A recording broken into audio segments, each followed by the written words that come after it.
या बिनविरोधमध्ये आमच्या दोघांचा एकसुद्धा नाही, राष्ट्रवादी पवारसाहेबांचा एकसुद्धा नाही, अपक्ष एकसुद्धा नाही आला. या सगळ्या ठिकाणचे जे जेनझी जे पहिल्या प्रथम मतदान करणार होते ते खूप अस्वस्थ आहेत आणि त्यांची आग आज त्यांच्या डोक्यामध्ये आहे, ती बाहेर आली तर मग यांची हालत खराब होणार. आता हे जिथे निर्विवाद आलेत, कोणीच नाही, मला वाटतं तिकडे असं आलं पाहिजे की मग 30% लोकांनी म्हटलं ना की आम्हाला नको, तर ते बाद केलं गेलं पाहिजे. काय आहे तो मला अधिकार, मत आहे ना माझं. त्या वोटिंग पॅड जे आहे ना त्याच्यावरती एक अधिकार आहे नोटांचा, पण त्या नोटांमुळे झालेला प्रॉब्लेम आहे हा.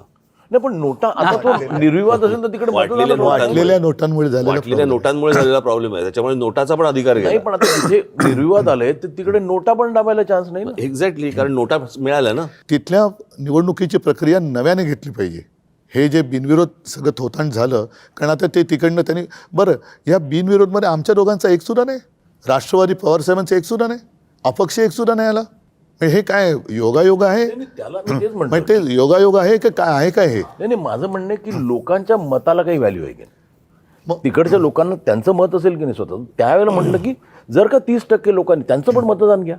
30% लोकांना वाटलं की he doesn't represent us. Gen Z हा एक शब्द आता सगळीकडे थोडासा दरारा निर्माण करणार झालेला आहे. या सगळ्या ठिकाणचे जे जेनझी जे पहिल्या प्रथम मतदान करणार होते ते खूप अस्वस्थ आहेत आणि त्यांची आग आज त्यांच्या डोक्यामध्ये आहे, ती बाहेर आली तर मग यांची हालत खराब होणार.